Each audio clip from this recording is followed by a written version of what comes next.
So, for those that don't know, who are you and what do you do? So I am Hiccup. I am an independent security researcher, and I am also a lead researcher at Spearbit. I started off as a warden in Code Arena, and then subsequently Spearbit and a little bit of Sherlock as well. Mostly performing security reviews. I have done a few solo audits as well, but I prefer working as a team, and therefore, if my main priority will go to Spearbit whenever they have something available for me. And how did you get into crypto in the first place? Interesting. Okay, so how I got into crypto was back in 2017, where I was doing my first internship. So during my summer break in NUS, I think it was my second or third year, no, third year, correct. My third year of studies, I pursued an internship with a company that it was a startup that was doing research into how startups obtain funding, right? So there are a few channels like it's through VCs, through equity, or it's through crowdfunding. And I was helping them do a research into these avenues, and I stumbled upon a crowdfunding platform that was built on top of Ethereum. So it's like, oh, Ethereum sounds catchy, right? What's that? What kind of stinky technology is that, right? So I mean, it all starts off with curiosity, and then it's like, oh, this tech seems revolutionary, and then you start reading more about it, and you realize as a tech person, if I think it's very eye opening, and I think that kind of like ignited a spark in me that I knew I wanted to work full time in the crypto industry. So of course, then very soon after I bought my first ETH on Coinbase, and then I was charged I think like $20-$30 in fees for just like I think a couple of hundred dollars worth of ETH. So in a way, looking back, I got ripped off. But you gotta start off somewhere. And then of course I think it was ICO season, and then you start reading a little bit more, and it's like, oh, I'm gonna try participating in these ICOs because people were making 6x, 8x, right? Immediately, it's just like just put in your money, once it gets listed, you can just like sell it off for quick buck, right? So then after that, I got into from after my internship, I was attending like networking events that were organized by Ethereum Singapore. And it was at one of those events where I met Loy and Ian, who were the they were Loy's the CEO of Kuiper back then, and Ian was the biz dev head. So when I met them in an elevator, and long story short, it was like an elevator pitch. The moment the elevator hit like the first floor, they offered me an internship. So then I managed to secure my internship at Kyber, and then that was for 6 months, and subsequently I converted full time with Kyber and I stayed with them for about 4 years until February of last year. And while you were doing those internships, were you also studying or were you full-time an intern? I was a part. The first company that I interned with, it was full time because it was a summer break. But the moment I had my studies, then it was more of a part time thing because But thankfully, it was like my last semester, so I only had like I think one module to take. So I only had to go to the university for like 1 to 2 days a week, and then the rest of the days I was free. Yeah, that's cool. And what were you studying? Oh, I studied applied mathematics, and I had a choice back then. I was offered a computer science major, and then there was also applied mathematics. So it was a toss up between the two. And my father advised me to do applied math because I mean CS back then wasn't as popular, but it was like 1 year later, and the cutoff to enter the CS course was like I think straight A's. So it went from like having B's and like the cutoff was like B's and C's. The following year it just jumped straight to it became like straight A's because for some reason computing became a very popular course to take. Yeah. Yeah, I personally think your father's suggestion is really good because anyone that goes into applied mathematics is not going to get any issue learning how to program and how computers work. Yeah, of course. It also came the benefit that I could take on a few computing modules because it's part of our course as well. To take on like some basic programming modules. And of course, then I was able to pursue a computing minor. So being exposed to a few more computing concepts helped along the way. So you got an internship at Kyber, and how Mhm. was the transition from just working at Kyber to actually getting to more security side of things? I was doing like documentation initially when I converted full time. Then I became a smart contract developer. I think mid to late 2019. But I already had prior smart contract experience because I was like tinkering around with Solidity and learning how smart contracts work, diving into codes that smart contracts that other people have wrote. So I'm just playing around a little bit. So when I became a full time smart contract developer, then it gave me an experience from the developer's point of view, right? Having to write tests, having to deploy stuff. So that was definitely essential from the developer side of things to have a good overview of okay, what's needed from integration with the front end, for instance, like what events they need, what kind of information needs to be emitted in these events, right? And that was slowly I then made the transition to security in the sense that I was like Kyber has engaged chain security as their auditors, right? So I've worked with chain security and they're really like excellent in their security reviews, right? So it gave me a glimpse of how they approach security from the point of. Then, of course, I was introduced to Code Arena by my colleague who then shortly left the company, and he showed me this like cool website. Like yeah, he sent me this link on Code Arena, and I was like, okay, what is Code Arena all about? So again, once you start off with being curious about something, and then you dive into it, and it's like, hey, this is actually pretty cool, and it's quite fun to look at code bases and point out like what the vulnerabilities are in these code bases. So of course, I did that part time. During my free time, then of course I realized that it was quite lucrative, and I decided to make the switch full time last year. I think the first contest I took part was in July of 2021. Okay, so that's Yeah, quite a while ago. I think it's it, it's been when about one C4 and a half. barely started. It's coming to 2 years already. Sorry, I keep saying it's one and a half because, but then I realized time passes. Yeah, it's So more it's than like 2 years it's now. 2 years now. Yeah.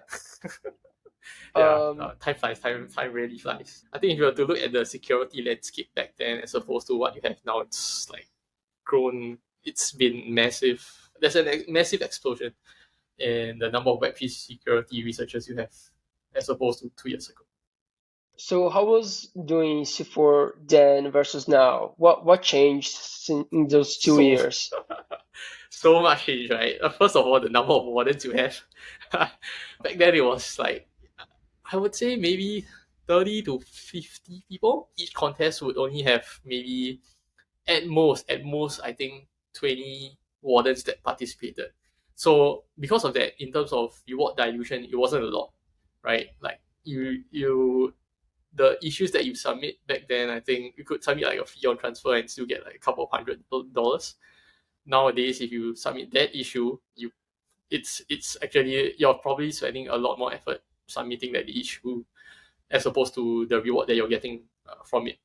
So in terms of the evolution of issues, right now you have like bot racers, right, that automate these findings and try to like steer wardens towards more unique and medium and high severity findings. So yeah, back then like you submitted individual low issues and like even informational issues, right?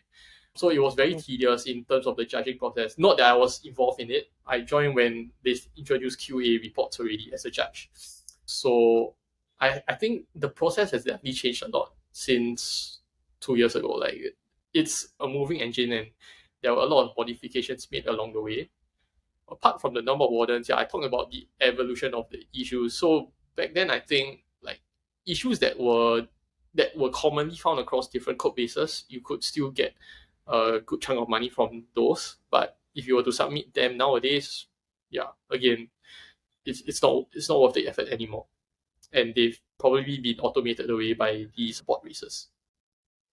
Yeah, it definitely got very diluted from where it was, if you go past to the older contests, you'll Mhm. see 10 to 20 people submitting issues. Yeah. And when you started, you were mostly doing solo work, and you said you enjoy group work more. Yeah. So how did you start doing audits with a team? So I was mostly participating in audit contests until I think middle of last year when I was introduced to Spearbit when I was at Amsterdam for Dev Connect and TrustX, right? So it was at the Solidity Summit that I met the Spearbit guys, right? And I bumped into like Gerard and Christoph, and they kind of like introduced me to Spearbit, and so they offered me a position shortly after, and that's how I got my first audit with them. And so and it was also my first opportunity to work as a team, right, with different people, right? And I think the first audit I did was with Christoph C. Michel and a few other, one mid level and two juniors, right? So being able to bounce, I realized that we were able to like bounce off ideas. We were able to have good discussions in a private Discord channel, and from there, then you from these discussions, typically you have bugs that probably you would be discussing stuff, and along the way you would discover vulnerabilities that you probably wouldn't have discovered otherwise alone. So I think being having that group dynamics definitely helps. And I was actually talking to Pablo a little bit in a couple of weeks ago at the DeFi Security Summit, like how exactly they do the team selection. So it isn't exactly random. They do their best to match both the skills, and they look at in a sense like the team dynamics a little bit. Like he's a very, what was the term? He has some kind of like psychology background that kind of like that he tries to use, that it applies to like security researchers and see, okay, where exactly their background is, what do they specialize in, how they think about issues, and then that's how they kind of like group people together. So it was quite interesting and enlightening to hear from him on how they do the selection of security researchers for an audit. And I think it's some, I don't know how other traditional audit firms do it, but to hear that from me, I was like, oh wow. And I so okay, funny. I have to sidetrack a little bit. I was about to leave DSS. I was like pretty tired already, right? I was like, oh hey Pablo, I'm gonna go, because he's manning the entrance, right? I was like, oh yeah, hey, I'm gonna go. So I woke up with him, and then we just ended up talking and talking. So then I forgot. I think I was talking. I was like, okay, I'll see you in Japan, right? Because we had this like mutual interest in visiting Japan. So it's like, oh, I'll see you in Japan someday. And then after that, it somehow evolved into talking about these like processes on how Spearbit works and security issues, and I don't know, we just like digressed so much, and I ended up spending 1.5 hours chatting with him. uh, but it was fun. And then he was telling me this like crazy wild story where he posted a thread about it on Twitter, where he had to run out and like help park the scooter correctly, and then run back, and it was all sorts of crazy stories that he shared as well. So anyway, I think it's always nice to meet people in person, and yeah, it's just interesting to hear how involved he is in helping Spearbit to like select the people for an audit.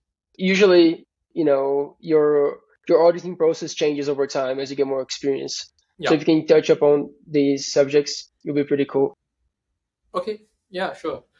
So when I started off, I think I was just solely looking at the code base, and as a beginner, typically reading previous audit reports helps, right? So it also there are a few factors here at play, right?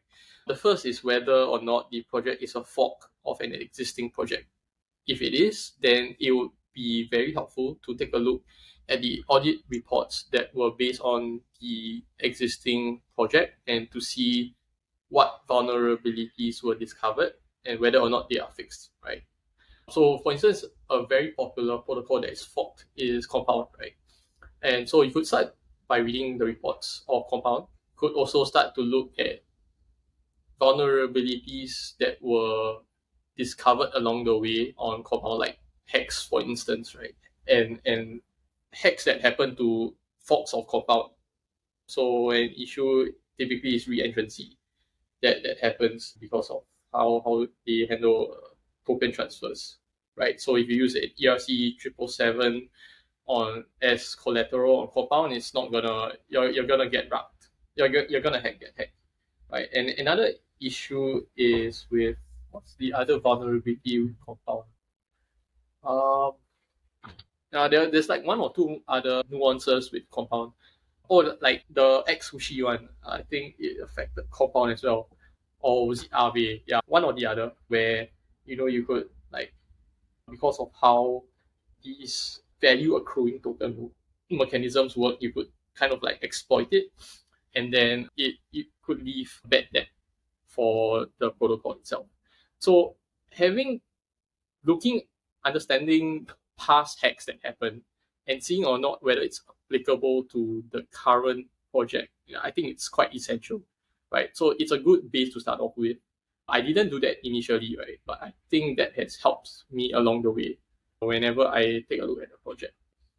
So that's one part of it. The other is, I think, understanding the the expected behavior of the protocol, right? So one part that I slowly realized along the way was to be a little bit more involved in discussions with the protocol. So paying the team about certain behaviors that they expect, right? So whether or not they expect a certain parameter to be zero, whether it's reasonable to have this expected behavior, or at least asking them exactly how they expect this function to behave, and then from there then you can figure out not whether the actual behavior, the implementation is in line with what they expect.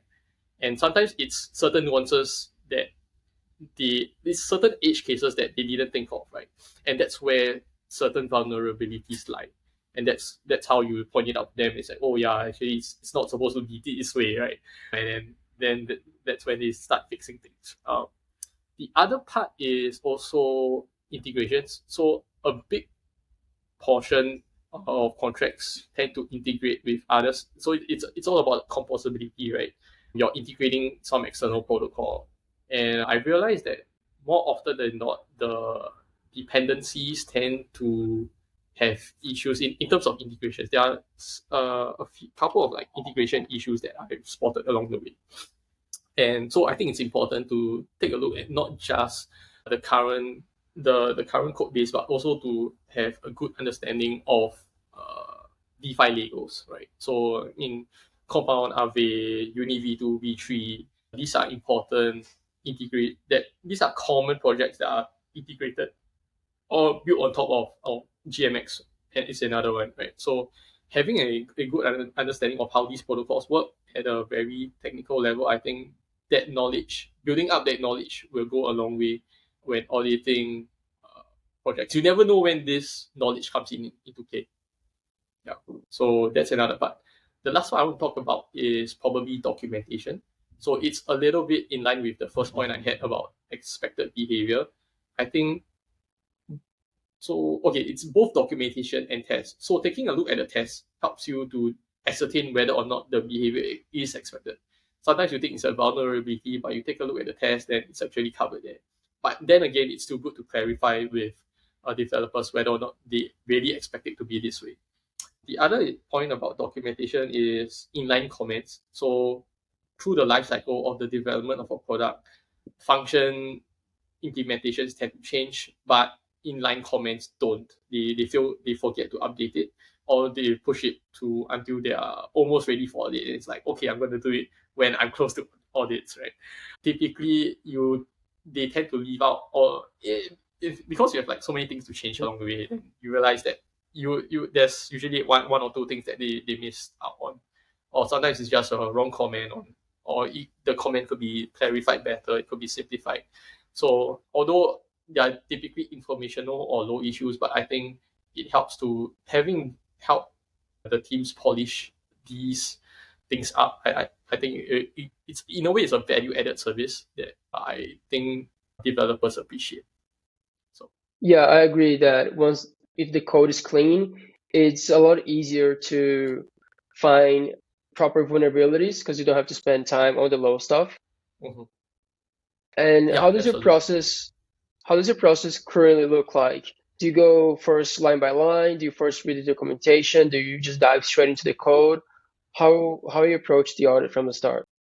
Right. So how I think one thing that changed quite a bit was I initially started off just straight diving into the code base, but I think the goal that I had back like when I first started off and the goal that I have now is different. So back then it was just like diving straight into code base and not really like getting a good full picture. Like it's maybe like having reading these functions in isolation. But now I think the goal is really to have a good mental model of how the protocol works, right? And how you go about achieving it can be different. For me, I think what works is to have a brief, if they have documentation, I'll read it. So to have a good like brief overview of the major moving parts. Then after that, it's diving straight into the code base. It doesn't really, for me, it's not really like line by line, but I think it's starting off with the basic user actions. So maybe it's like depositing your funds, right? And then after that, what do you do with the deposits? It's how are the funds being used, right? And then what happens along the way, and then after that is the withdrawal. So there's usually like an entrance point where the user does something to kickstart something. Something happens. There's an intermediate step that happens along the way. Maybe it's either to say rebalance, right? Or you're gonna add liquidity, you're gonna remove partially the liquidity that you've added. And finally it's the exit. So it's either fully closing your positions or it's doing a full removal of the assets you've provided. And starting from there, then after that you have I would say like a good understanding, a better, you have more context to the functions that you're reading into. So it's usually not just a one-time read, you have to do it a number of times.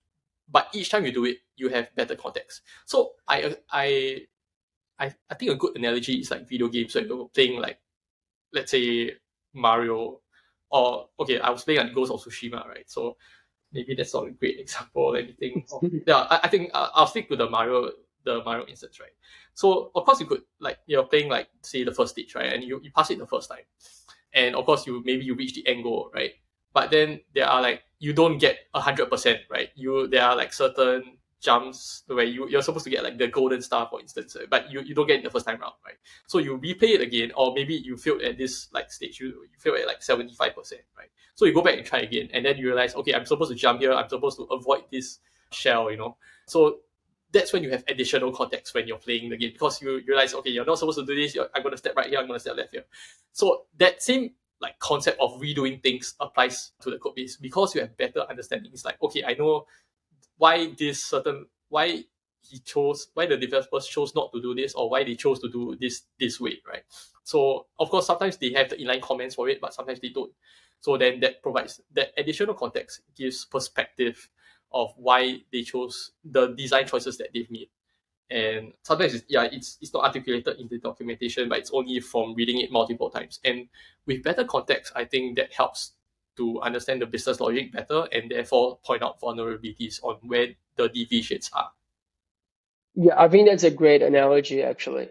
I always look into what are the actors and what they can do, and like I Yeah. list them out. And exactly like you said, if you do that a few times, you start building that mental model that is every time is a little more robust, and it Yes, makes it easier exactly. for you to just think of things in your head without having to surf through any code. You just kind of understand it.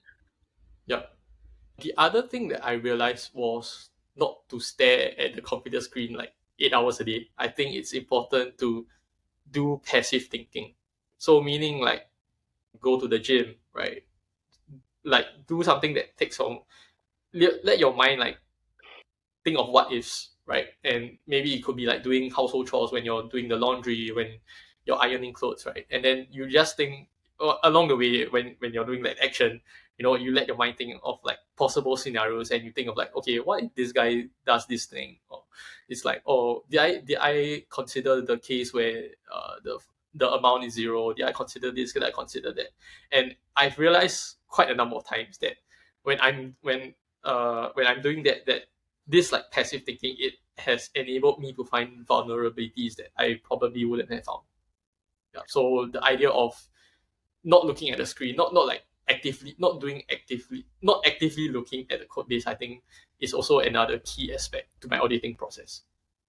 Yeah, I agree with that. I think having that off time, it's Yeah, crucial to let your mind wander.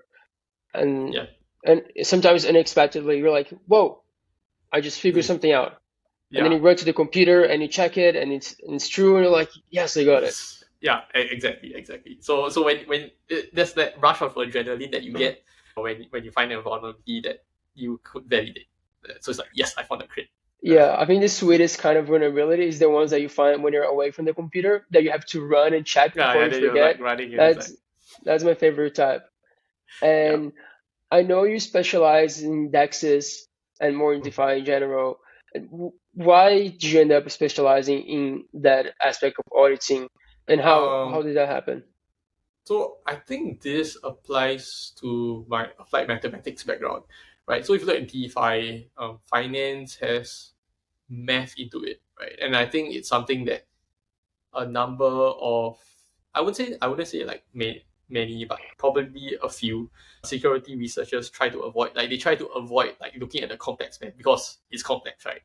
But you having that advantage in having my back from where I come from, my background, right? I think that gives me an advantage. So therefore, I think DeFi was a very it was a very nice fit into how I could apply my knowledge.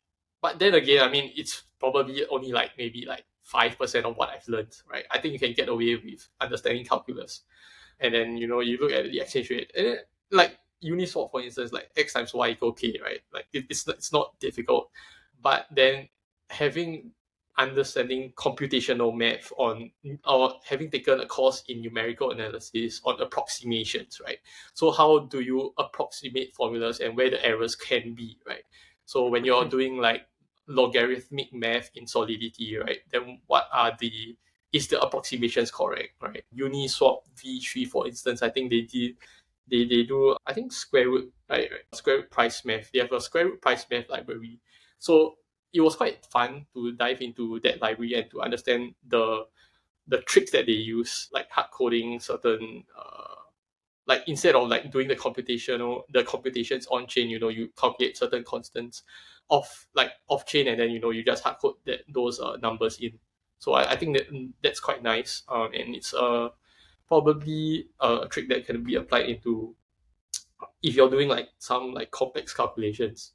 So that's like one instance.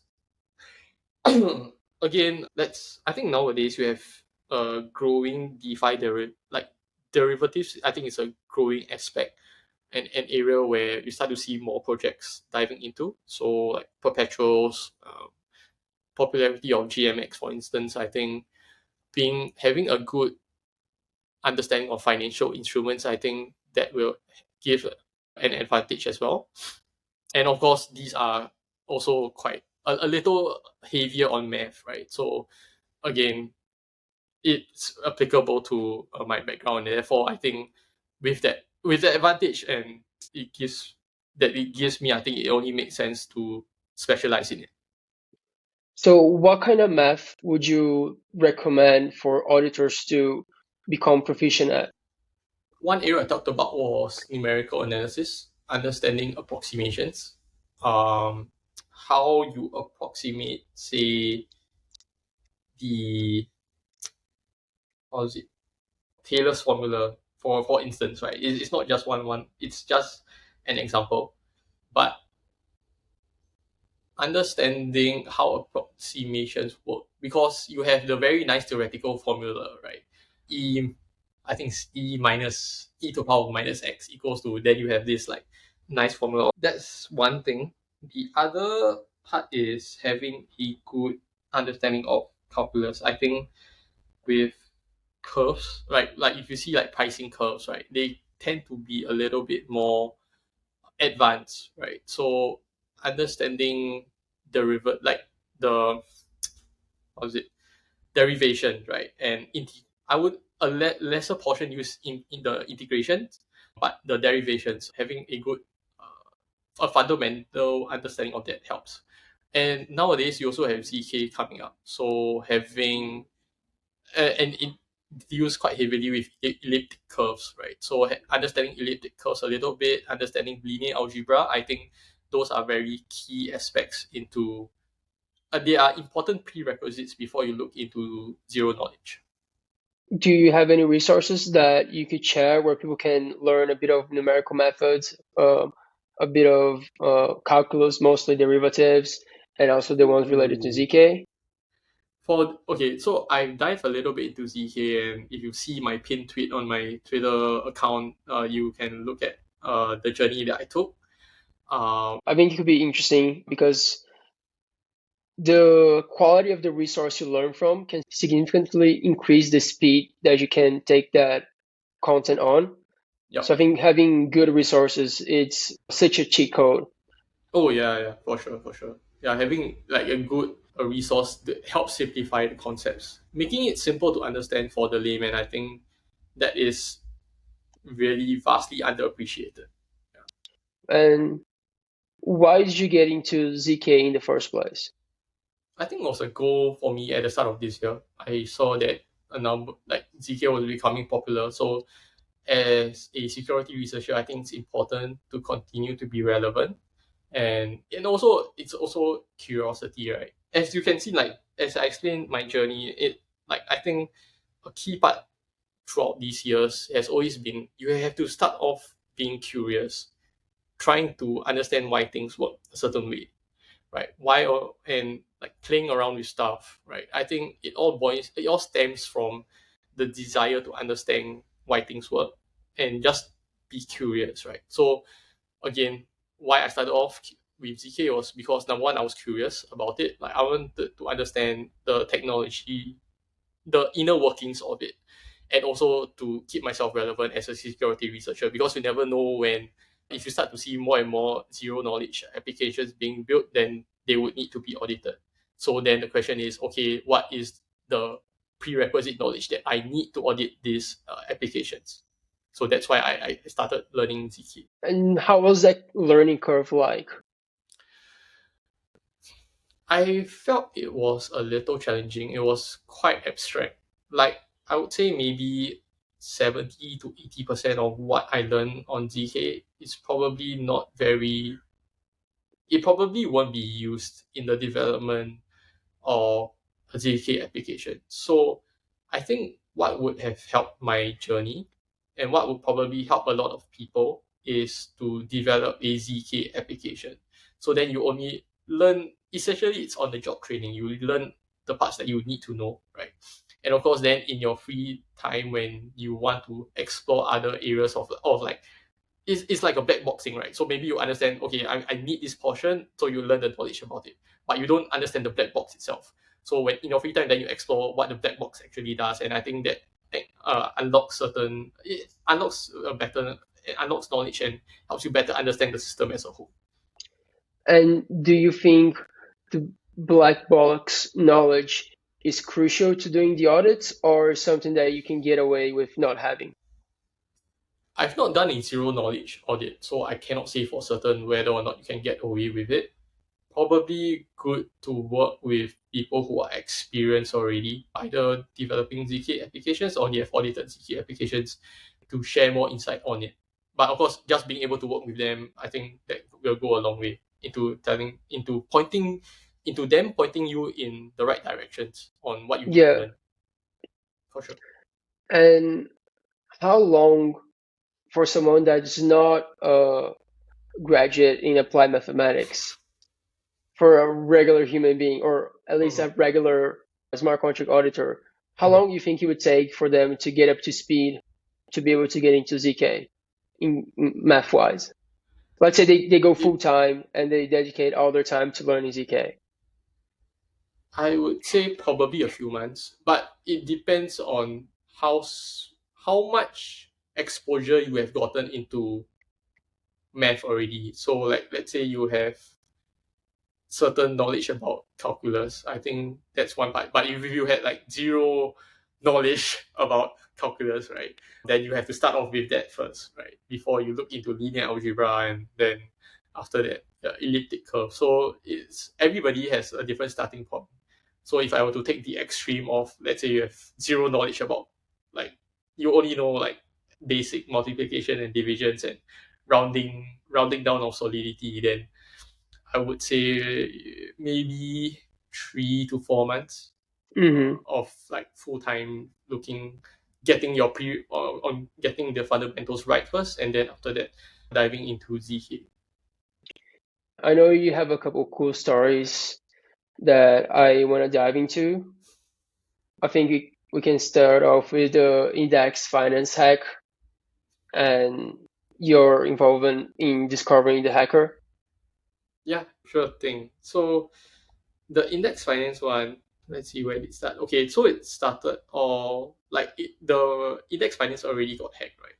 And then I was just like reading into the post mortem and the blog post, and that's when I realized that they released certain info. Like it was like, I think the last paragraph of the blog post where they mentioned a certain name of who they think the hacker is, right? And the name was very unique. He goes by the handle of Umbrel Epsilon, right? I think that's quite, uh to me, it was unforgettable because it's quite math inclined, right? Epsilon is like, it's like it's like delta, but you use it typically to approximate. It's like a notation in math for error, to calculate the size of an error, right? So yeah, that name kind of like stuck with me, and I realized that it was the name of a warden that I saw in Code Arena, and so I took a look at the hackers transactions, and then because thankfully the awards that were sent by the C4 multisig, everything's on chain, right? So you could then trace like who's getting what amount, right? So you could see that looking at the warden's handle, how much he got. If you took a look at the audit report and you see like the way that they kind of like listed who the wardens were that participated in the audit, they were listed by the amount that they were awarded in that audit. So I think it was like fourth place in a certain contest, right? So if you then after that link it back to the transactions, then you see like the fourth transaction from the highest amount, and then that's when then you take a look at that account, that wallet address, and I realized that it was quite suspicious because he sent certain funds, I think, to Tornado Cash, and then a few hours later, then that those funds were received by the exploiter. So then I think I highlighted it to SOC regarding this, that I think there was something like suspicious that I spotted, and then I told him about it. I also reached out to, I think, Lawrence from Index Finance back then. Yeah, so then after that they continued with further investigations, and that's when they found out the real identity of the hacker. And sadly, like, of course, I kept up with the proceedings and trying to see what has happened. And sadly, I think if I recall, the exploiter got rugged because he was using an address that was generated by the vanity address generator, which had a vulnerability. So yeah, unfortunately, the rugger got rugged. Yeah, Yeah. But again, it's a sad end to the entire story. yeah, I know. That's funny that it was such a memorable name for you that you just kind of knew there was something wrong with it in a way. Yeah, and thankfully, like, I could make the connection in that sense. And you also had a bit of a brush with the FBI. If you want to elaborate on that a little bit. Okay, yeah, that story. Oh, okay. Let me see how much I can review about it. I was working on a side project, right? And one night I received a call from an anonymous caller. I think it was like 11 p.m. So I thought it was like a spam call because the number's like very suspicious. It's an international number. So, but he was quite persistent. So I eventually picked up.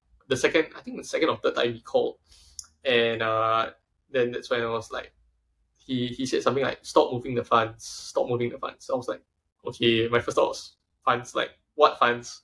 what are you talking about? I just went out for the dinner with my girlfriend.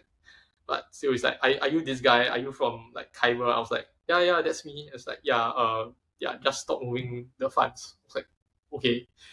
I thought it was a prank call. I didn't think too much into it. But I think what happened? A few months later down the road, another member of this side project was approached by, I think, this guy. He gave him a letter and asked him he that he probably had. I think he gave him like was it it's not like cease and desist, but the kind of a loyal letter where you've been served. It seemed that there was some seriousness to it. But then again, it seemed like the end of it. So again, didn't pursue too much into it. But about almost a year ago, I've already left Kyber, right? So I received a call from an ex-colleague that's currently is still working there, and she told me that there's this guy that's outside the front door. He's asking for you, and he has your NRIC, which is like our identity card, right? He has a photo of it. So I was like, okay, right. So I kind of like connected the dots, and okay, I think this guy I think he is looking for me. So I rushed down, and I met up with him. So he was the founder of a project that got hacked, and the funds got exploited, and somehow the exploited funds linked to the deployer address that I use for this like side project. So to him it's like, you are the guy, right? Yeah, yeah. And then he's like, oh, I've been working with the FBI, and they told me not to reach out to you, but here I am. So it's like, okay, so I kind of like look. So I told him like, okay, if you really think I'm the guy, like just like show me the transactions, right? Then I could do my best to help you to see whether like how exactly it linked to this like deploy address. So turns out we used a mixer, right? And turns out the originating address was from the hack. I was using a mixer, so I deposited money in, and the money that was used for the address was for that exploiter. So it was just an unfortunate coincidence that linked to this deployer. But that's the story, and I guess I cleared my name in that sense. Yeah, but I mean, I told him like, I understand. Like the rest of my team members, they aren't as technical. If I was the guy, I was the guy, but I'm not. So I told him, yeah, I was probably your most like likely suspect, and I can see why. But yeah, it's not me, and I helped him after that with filtering the transactions on who I thought it could be. So I did like a filter, and I sent him a list of possible addresses that he could look further into. So I sent it Yeah, off to him. yeah. I think that's really lucky it was you in a sense because you're Or obviously, unlucky. Yeah, or right. unlucky perhaps, but you're obviously technical, so you could clear your name because you know what's going on and you can help track down the transactions and you basically know how to tell them that's not you. But Yeah, if you imagine it would be someone that's not technical or just a random user of something that got yeah, his address, then they would be possibly in a lot of trouble. yeah. I would imagine that they would be panicking, and they'll be like unsure of what to do. It's like, yeah, it probably would have Yes. complicated things. So if you get falsely accused of a hack, call Hiccup and it's gonna help you out. I'll do my best. No guarantees. Yeah. Right. And another cool story that you have was your part in helping 100 Proof with the Kyber swap funding. Yeah. Okay. To be honest, I didn't really like do much. I was on vacation with a few friends, and then I was having like breakfast right with them. We were sitting by like a roadside stall, and then I received a message from 100 Proof that's like, hey, I have this, like, I think I found a vulnerability, but it's a live vulnerability, so I cannot reveal too much details into it. But it's a project that you've worked with before. So I was like, oh, okay. It's like, yeah. So turns out it was with Kyberswap. So then I linked him up with the CTO, and I let like discussions take over from there. But how he knew that I was involved with Kyber was because we were chatting a few weeks earlier, and he was asking me some Uni V3 stuff because he saw I think I found a number of vulnerabilities with sushi swaps when they did a fork of Uni v3. So that's how he read into my findings and he asked me a few questions regarding the mechanisms. I think that goes to show that auditing or even bug hunting with other people can help you a long way in ways you don't really expect as well. Yeah, for sure. Knowing having friends, auditors, or fellow security researchers, meeting them in real life, I think that goes a long way into it's like if you ever need help or you need to reach out to a certain project, right? Curve, for instance, right? You can just ping the community, just ask around, and I'm pretty sure people will help direct you to the person that you need to reach out to. So it's a community, right?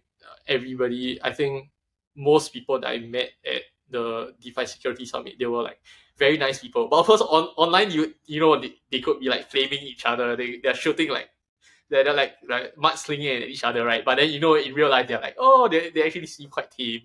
They're like probably a little bit shy. Yeah, it's always once you can put like a face behind the online persona, I think, and having that connection with them, I think it's like, oh yeah, you're that guy. So when like next time when you're going to collaborate with him, then you could at least put that face, and I think it helps building rapport and it goes a long way.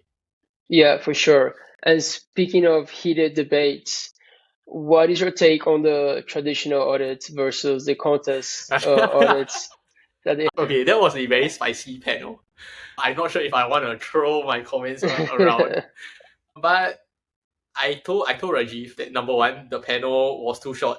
One and I think it was only like an hour and a half. They should have like after there was a break, right? Just extend into the break and carry on, that just like just clear keep the it other going. skip the other talks along the way, just like Yeah. get everybody packed in the room and let everyone continue talking about it. I think okay, but if you were to ask me, I think there's a place for each firm, right? Whether you're a traditional audit firm, whether or not you're doing community audit contests, there's definitely something.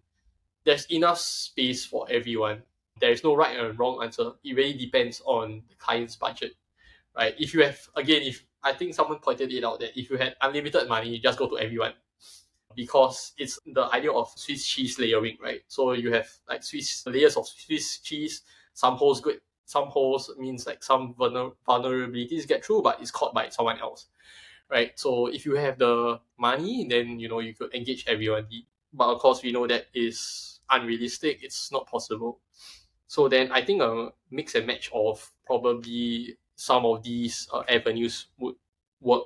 So maybe you go to an solo auditor first to help sanitize, to do a first pass, and then you go on to a traditional audit, and then after that you finish up with a community audit, to catch anything else that was not spotted that should have already been caught by the first two, right? And then after that, then maybe you have a bug bounty program to finish things off in case in production, something goes wrong and somebody can point it out to you. Yeah, I agree that the the layer approach is definitely the most security sound one. Mm. And it's important to know the difference between the different kinds of services out there right now. But Yep. ultimately, I don't think there's one better solution. I think you have to do them all if you can. Yep. For sure. And something else that I thought was interesting that you participated in the DeFi Summit, the CTF, with a beginner auditor in your team with Simichal and Pashov. And Yeah. I want to know what your thoughts taking on Misedo. Yeah. So how Shadow. was that experience on onboarding a beginner and I among wouldn't say onboarding. Like we were just like setting things up already. So I took part in a previous CTF in Eve Taipei. So it was also organized by Furu Combo and Tenderly, right? So with like that experience, I think like I knew that okay, I had to like set up an account with fund. So like I just started setting things up. So having like a Foundry script prepared, right? That's ready to send transactions to the testnet. So with that, doing that like in a sense like infra setup already helped a bit. Um, with regards to working with a beginner, I think it was hands down immediately just start looking at things, right? And I think Christoph was looking into one or two. I think there were like 4 to 5 challenges. He looked at like one of the first two. So we just had a brief overview and tried to understand how easy it was to spot the vulnerability, right? And the one that I worked on, I think was challenge number 4, right? That one had the most number of points that was awarded. And I sort of already I had a hunch of the vulnerability already on what exactly you needed to exploit, and I started hacking away on it. And then after that, I dragged Partial because I think it was done looking at one of the challenges. So me and Partial, we were working together on this challenge, and we were like trying a whole lot of different things. And being able to spot the vulnerability is one thing, right? But the other side of it is writing up the script, writing up the POC, testing it. And unfortunately, that's where we stumbled, and we were just unable to complete it on time. And long story short, it was an EVM compiler setting where I compiled in the latest version, which is I think Shanghai, and the one that was deployed by the challenge was using Paris, so it was an older version, and there was like some incompatibility there, and that kind of like messed things up. And I only realized like 10 minutes too late, because by then the challenge closed. I was like we tried all sorts of different things. We were like snitching things up. Me and Pasha, that was fun to be honest. I enjoyed working with him. He shared a couple of tools that I would definitely use. That helps to read like the storage values in real time. So that was quite useful. Yeah, but again, I think it's definitely from a valuable experience, because as security researchers, most of the time you probably just do like you point out what's wrong, right? But then white hacking is different, because you don't just point out what's wrong. You need to be able to kind of like write out a proof of concept, a working one, and working under a time constraint to be able to say pull like white hat funds away, right, in a limit, in as fast as possible. I think that is not easy to pull off, and I think that's the one thing that I learned from doing that CTF challenge. I think in a way it's also an interesting training if you ever have to do on-chain rescue, Oh like yeah, recently had with Curve that recurve, yeah. some, yeah.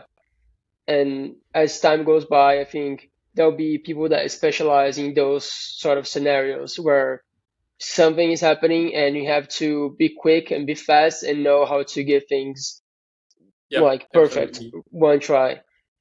Yeah, So yeah, if and yeah, if you like mess like you all this is like one failed transaction, and like you have like MEV searchers who can come in and kind of like patch things up, and they'll be able to do it before you can. So I think there's this blog post by Sam CZ, Ethereum is a dark forest. I highly encourage reading that blog post. It's yeah, you realize that it's you're in a very adverse environment, right? So you with the time that you have, sometimes it feels like you're against the wall, like there's nothing that can help you. I think that's when experience comes into play. So reaching out to experienced white hats would, and helping getting them to help you would go a long way, for sure. yeah, for sure. Well, it was a pleasure meeting with you. Yep. It was a pleasure having this interview as well, to be able to share my stories.